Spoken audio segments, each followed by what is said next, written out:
دەمانەوێت سەبارەت بە کاریگەریەکانی سەردانیکردنی سەرۆکوەزیرانی ئیتاڵیا جۆرجیا میلۆنی گفتوگوی زیاتر بکەین بزانین چەندە کاریگەری هەیە ئەو سەردانی ئەو بۆ هەرێمی کوردستان لەسەر پێگەی هەرێمی کوردستان و بەگشتی گرنگی سەردانیکردنی سەرۆکوەزیرانی وڵاتانی ئەوروپی بۆ هەرێمی کوردستان باسەکەین لەگەڵ ڕەمەزان نەسرەدین کڤێلی کاشۆڕەبەکاری سیاسی و هەروەها سەرۆکی کۆمەڵەی زانستە سیاسیەکانە ئەو لەگەڵمان ئەبێت لە ئۆفیسی دهۆکەوە. بەخێرهاتن دەکەین زۆر سپاس دەکەین کاک ڕەمەزان کە لەگەڵمانی بۆ پرسیارە دەست پێەکەین کە ئیتاڵیا وڵاتێکی کاریگەری جیهانە و سەردانی سەرۆکوەزیرانەکەی بۆ هەرێمی کوردستان چ کاریگەریەکی ئەبێت لەسەر پێگەی هەرێمی کوردستان؟ زۆر سپاس ئەس باوەرم ئەکار ئەم تەماشە بکەن پشتی دوو هەیڤا دەستکاربوونا میلۆنی وەکو سەرۆکوەزیران یەکەم گەشتا خوددا بۆ ڕۆژهاتان هەڤەڕا سەردانا بەغدا کردی و دووسانژی سەردانا هەولێری دەکرد ئەڤەژی ئێکێش خاڵت گەلە گرنگە دە سیاسەتە دەربە یا ئیتاڵێتە و دووپاتیکردنە و پشتەوانیکردنە لە ژمارەکە وڵاتی جیهانی تایبەتژی هەرێما کوردستانی و بەشێکەش عراقا فدرال ڕۆی دستوری بە هەمسەنگ و پێگەی خۆ هەیە ئەم باوەرن و ئیتالیا ئێکشمان وڵاتان بووە پشتی پرۆسا و گوهاستنا دیموکراسیەتی و سیستەمی گوهارتنا سیستەمی سیاسی العراقی پشتی 2003 و 2005 دروستبوونا پرۆسا دستوری العراقی ڕەنگێکی ڕاستەوخۆ پشتەوانیەکە ئێکجار مەزن سەر ئاشتی شلای سیاسی بە شلای ئابووری بە شلای لەشکری بە بۆ هەرێما کوردستانێکی یە نەبتنێ هەکەم تەماشە بکەن راپۆرتن بەرینکەدا بارەپتر پشتەوانیتوان پشتەوانیت لەشکری بووینە بەس بقەنەعەت بێژم شڕۆی سیاسی بەژی گەلە جارە گۆشار و فشار سەر لایەنی سیاسی لە هەرێما کوردستانێکینە و گرنگیە بە ئەزمونا دیموکراسی هەرێما کوردستانی بدەن پەتر بشێن شڕۆی سیاسی بە پێنگاوێن گەلێک باش بهاوێژن بۆ هەندێ و هەرێمەکە ئارام هەرێمەکە دیموکرات یا پێس ئەلدەبەری دروست بێتەوە سەردانا میلۆنی بۆ هەرێما کوردستانی دووپاتکردن و پشتەوانیکردنا وڵاتێکی ئەندامە لە یەکێتیە ئەوروپیدا بۆ ڕاستەوخۆ بۆ پشتەوانیکردن هەرێما کوردستانی ئەڤەژی دیتنامن پەیامەکە گەلێکە ڕۆن و ئاشکرایە و ئەو بناغێ و ئەو بنەمایەت و حکومڕانیە هەرێما کوردستانی کار سەرد کرد بابەتێت پێکبێژیانێدا بابەتە لێبوورینە ئاینیدا بابەتی گەشەبوونە دیموکراسیەتێدا بابەتێت ئاگەشەبوونە ئابووریدا ئەبە هەمی ئەو فاکتەرێت هێزیە بوونە لە هەرێما کوردستانی و وڵاتێکی مینا ئیتالیا بێت ئەبرکە سەرۆکاوان بێت سەرۆکوەزیراوان بێت سەردانە هەرێما کوردستانی بتەبەژی ڕامانە پشتەوانیەکە ڕاستەخۆیە لە ئەزمونا کوردستانی ئەوان کەیسێت هەنێدا. بەڵێ بەڕێز با ئەو پرسیارەش بکەم کە کاتلین نۆڤاک سەرۆکی هەنگاریاش مانگێ لە مۆبەر کە سەردانی هەرێمی کوردستان کرد و ئێستاش دەبینین کە جۆرجیا میلۆنی سەردانی هەرێمی کوردستانەکات ئەمە لە ڕووی نێودەوڵەتیەوە چەندە کاریگەری ئەبێت لەسەر پێگەی هەرێمی کوردستان کە سەرۆک و سەرۆکوەزیرانی وڵاتانی دیکە سەردانی هەرێمی کوردستانەکەن. ئەمە پڕەنگێکیش ڕەنگە دانپێدانەکە ڕاستەوخۆیە بە هەبوونا هەرێما کوردستانی چارچوبی عراقەدا ئەگەر تەماشە بکەی خانم هێژا ئەو ئاڵاوێن کول سیاسەتە دەربەتێنە پەیڕەوکردنێ ئێکشوان گرنگیدان و سەردانێت سەرۆک وەزیر و وەزیر دیفاع و وەزیر دەربەنە بۆ هەرێمێکی یان بۆ وڵاتێکی ئەوە دیتنامن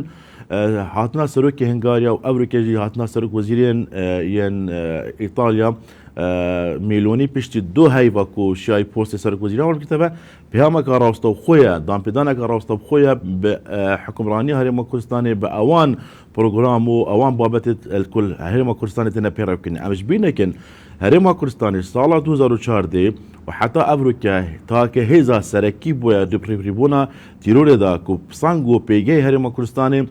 دیارە بۆ جوواکی نێودەوڵەتی جوواکی نێودەوڵەتی خاندنەکە باش بۆ ڕۆژهاتانە ڤەڕازدا کردە چه جاراژی هەرێما کوردستانی نەبووە مەترسی نەبووە گەف و مەترسی سەر بەرژەوەندن وڵاتێن مجتەمعی دەولی دوسانژی سەر بەرژەوەندێن وڵاتێن دراوسێن عراقی بالعکس هەرێما کوردستانی بۆیە پێگەی هەیەکی گەلێکی باش ڕیپریبوونا تیرۆرێدا مەدید الساڵە 2005 تاکو ئەمریکا بدەهان شاندن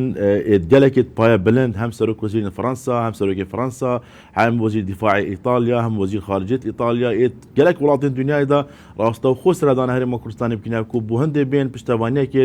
الحکومڕانی هەرێما کوردستانی بکەن خانوما هێژا خاڵە کاتی گەلێک گرنگە هەیە ئەمریکا هەرێما کوردستانی باوەشان نزیکی 2 ملیۆن ئاوەران دەکێت و ئێکش مەسترین کێشێن و ئێکەتیا ئەوروپا و جوواکی نێودەوڵەتی تۆش بیا بە بابەتێ پەنابەریە هەردەما ئەف ئاواری کول هەرێما کوردستانی هەکە نەدیتوانێت ئارام کوردستانیدا دژین ئەس باوەرم چۆناوان بۆ ئۆروپا و چۆناوان بۆ وڵاتێن دەربە وەکو پەنابەردا ئاستانگی گەلێک مەزن دروست کرد چونکی سیاسەتە سەرۆک میلیۆنیدا یا دیارێک و ئیخاڵە هەرە سەرەکی دژاتیەکە ڕاستەوخۆل هاتنە پەنابەرات کرد مەدیت البەرنامەوەی سیاسیدا دەمێ پێشکەش کردی ئەف چەندە تێدا دیار بووە خاڵا دیژی ئیتالیا ئەڤروکە یا قەیرانێکە ئابوووریە گەلەکە مەزندا ئەمش بینەکن کارتێکردنا شەری ئوکرانیا و رووسیا لەسەر وڵاتên ئێکەتیا ئەوروپی گشتی هەبووینە تایبەت هژمارێکە وڵاتên بەرچاف ئەڵمانیا فەرەنسا ئیتالیا و ڕاستەوخۆ ئەوان وڵاتان کاریگەریە خۆ هەیە ئەوژی پێتیڤینە و هەم بشێن بەرژەوەندن هەف پشت ڕۆژهاتانە بڕاش دروست بکەن و بۆ هەندێ مفادات بن قۆناغادهاتی بابەتێ وەزێدات بابەتێ ڕیپریبوونا تیرۆرێدات بابەتێ حەواندنە پەنابەرەدا ئەvە خاڵت گەلە گرنگن ئەس باوارم ئیتالێکی شڕوانگا پاراستنا بەرژەوەندێت خۆیت نەتەواتی دێکار کرد بۆ هەندێک قۆناغادهاتی بشێت ئیدارا ئەوان قەیرانێت لەشکێری و ئابووری بکێت ئیتالیادا. باشە بەڕێز ڕەمەزان جەنابەت باست لە دۆخی پەنابەر کرد کە پشتیوانی لە پەنابەرانی شەکەن و دەشزانین کە کریستیانەکانی عێراق و هەرێمی کوردستانیش بەشێکیان هەن کە لە دوای ئاوارەبوونیان ڕویان لە وڵاتانی ئەوروپی کردووە وڵاتانی ئەوروپی پاڵپشتی خۆیان پاڵپشتی خۆیان دەربڕێەوە بەشێکیشان لە کریستانەکان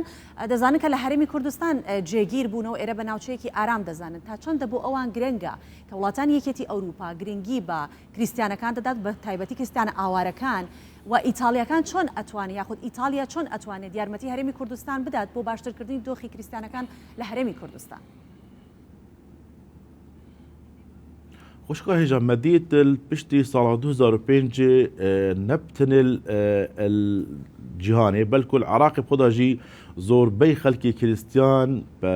ئاوارە بوون بەرەف هەرێمە کوردستانی بهاتن چونکی هەرێمە کوردستانی هەم شڕۆی ئاسایشی بە هەرێمەکە ئارام بوو دیسانژی هەم شڕۆی ئابووری بە حتى ڕادداکی باش یا سەقامگیر بوو دیسانژی شڕۆی سیاسی بە بابەتێت پێک بە ژیانیدا بابەتی لیبۆرینە ئالیدا بابەتی ئازادیا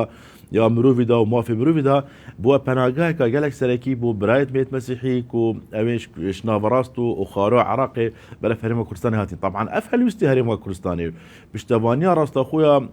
کابینێت ئێک دیف ئێکێت هەرێمە کوردستانی بۆ برایەت مەسیحی بۆ هەمی پێک هاتن کۆل عراقی ژین ئەvە پەیامەکە ڕوون و ئاشکرا بووە بۆ ئێکەتی ئەوروپی و هەرێمە کوردستانی تاگە پەناگەهە بۆ پێک هات و بۆ کێمە نەتەوا و کێمە ئاینان العراقدا مەدید پشتی ساڵ 2005 ئەف هەواک و بەرفرەهان یا نزوحی پەیدا بوو تایبەت میسل و بابەتی سەهل نینەوەدا پێشمەرگی هەرێمە کوردستانی ڕاستەوخۆ پشتەوانی و پاراستنا گیان و سەر و ماڵێ خەڵکی کریستیان کردە یعنی هەم دیسانژی دشەرێ داعشدا پێشمەرگی ڕۆڵێکی گەلێک سەرەکی هەبووە پاراستنا برایەت مەسیحیت برایەت ئێزیدا و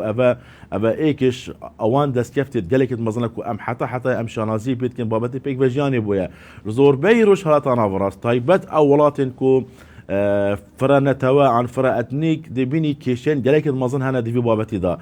چاودێرێت ئێکەتی ئەوروپی و تایبەت ژی ئەتبێژم ئیتالێک و وڵاتێکە گەلە گرنگی بتە بابەتی مەسیحیە چونکی ژێ سەرچاوێ شەرعیەت و سەرچاوی دینی الفاتیکان ئەوە گرنگەکە ئیجاتە مەزنتە بابەتی مەسیحیە و گرنگدانە مافێتوان بووە گەشتنەوەی باوەری و هەرێمە کوردستانی ئەو پێنگابێت پراکتیکی هابێتین سەرڕای هەبوونە گەلێکی موکاسیە و هەکەر ئەو ئیمکانیاتێت باش بەردەستی حکومەت هەرێمە کوردستان هەبوون ئەس باوەرم داپتر شێت باشتر شێت خزمەتە ئەوان برایەت مەسیحی کرد لێ هەکە زۆربەی گوندێت مەسیحیە ئەمریکا دەبەرە هەرێمە کوردستانی هاتینە ئاواکردن هاتینە نوێژەنکردنێ بابەتێ خواندنێ بابەتێ زمانی کریستیانی بابەتێ ڤەکردنا قوتابخانەی تایبەت بۆ برایەت کریستیان ئەvە خاڵەکە ئیجار مەزن بووە گەلە جاراژی دەمی شاندێن بیانی سەردانە هەرێمە کوردستانکردن دەمی ئەوی تابلۆی پێک بەژیانت بینن ئەو گەنەوەی قەنەعەتێک و کوردستان پەناگیەکی ئارامە بۆ ئەوان هەمی پێکاتێتەنێ و ئەمش بینەکن چەسپاندنە مافێ کریستیان و تورکمان و برایەت ئێزدی دستۆری عراقیدا بە پشتەوانیا جەنابی سەرۆک بارزانی بووە تایبەت تیمێ کوردی بەغدا دەمی دستۆری عراق نویسای يعني پشتوانی سەرسەخت بووینە بۆ دووپاتکردن و چەسپاندنە مافێت برایەت تورکمان و مەسیحی و هەمی پێکهاتێتی دستۆری عراقیدا. بەڵێ ئێمە سپاس دەکەین میوانی ئێمە ڕەمەزان نەسرەدین کیڤلی شرۆڤەکاری سیاسی و سەرۆکی کۆمەڵەی زانستە سیاسیەکان لە ئۆفیسی دوهۆکەوە لەگەڵمان بووی سپاس بۆ بەشداریکردنت.